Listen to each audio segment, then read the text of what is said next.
Okay, so I've been meaning to make a video on this for a long time now, and I'm finally going to do it. So I want to talk about extensions on the cello. Please don't mind the halo I have over my head right now. Lighting isn't that great in this room. Hopefully you can see what I'm doing. As with anything, this is how I teach extensions to my students. Your teacher, if you're studying with one, may recommend something a little different. I usually encourage my students to take a little bit from what they learn from one teacher and maybe from somewhere else, figure out what works for them, and hopefully it's acceptable to their private teacher, and hopefully it helps them. So I'm hoping maybe in some way this could help you. One thing I've discovered is that I see extensions being taught different ways. So again, there are multiple ways, but this is how I like to do it with my students, and I definitely feel like they're successful when doing the extensions this way. One thing that's very important about the extensions when I teach them is that we move our arm down towards the instrument, and we want to get our first finger. I do put my first finger straight, or make it straight. I've seen some other ones where they curve their finger. That really didn't work for me too well. And my teacher had me doing it with a straight first finger also.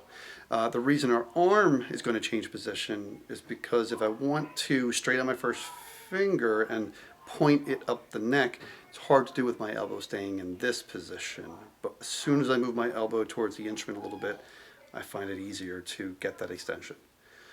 Now, going along with that, besides relocating my elbow down towards the instrument a little bit, I'm also going to bring my thumb, hopefully you can kind of see, I'm going to just move my fingers out of the way. My thumb is going to relocate from the back of the neck and up along the side of the neck a little bit. All right, so again, from the back, usually a nice bent thumb. Now I'm going to kind of straighten it out and place it up alongside the neck. My wrist is going to come up a little bit, and depending on what string I'm on, I will of course change the height of my arm to help me to get into this position on any string. So again, the elbow will move down towards the instrument. My thumb comes up along the side, which pushes my wrist up.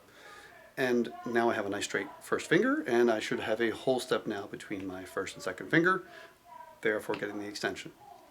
So again, from a closed position into an extended position. I'm going to turn a little bit more, hopefully giving a better angle. I don't know if that's any better. Let's try this though. So from a closed position and then into the extended position. Okay? And an exercise that I recommend my students do is just moving back and forth between the closed position and extended position, keeping the first finger in place. I mean, there are times if we're doing a backward extension, the first finger has to move, but if we're doing a forward extension, the first finger stays put and everybody else moves. So I start off with just keeping the first finger in position, releasing my thumb and all my other fingers, swinging the elbow down, lifting the wrist up a little bit, and then once in position, I put the fingers down. Now then I'll do just the reverse. Take my fingers off, swing the elbow back, thumb relocates to the back, and I'm back to what would be a closed position. And it's very important, I find, that I stress to my students there should be a pretty good amount of movement going from a closed and into extended position, and then of course moving back. If we extend down and we try to close up our hand but don't completely move the elbow back, we tend to still have a larger gap than we should between our first and second finger, putting us out of tune. So I encourage my students to make sure there's a pretty good amount of movement and just getting used to this movement. All right, so just kind of up into the extension, release, and then back into close. So that's an exercise I have my students doing.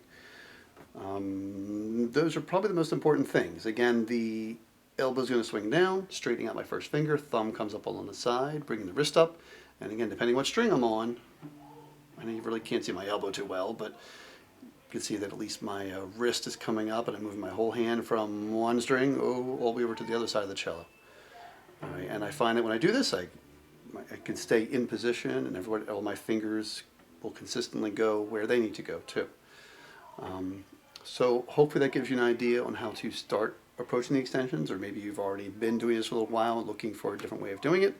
Again, kind of take whatever you can get and see what would work for you. And again, that's what I encourage my students to do as much as I want them to do this. There are times I still have to tweak even what I'm trying to get them to do to what will work for them. And other things I watch out for, making sure that the neck is close to their neck, as this is close to mine. The further out it is away from you, the harder it's going to be able to do all of this. So it needs to stay close to you, which should be, at least that's how I teach my regular position also. So please, if you have any comments you'd like to make, or if there's anything else you'd like me to make a video on, I would be happy to do so. Please make a comment down below. And thank you very much, and I hope you find this helpful.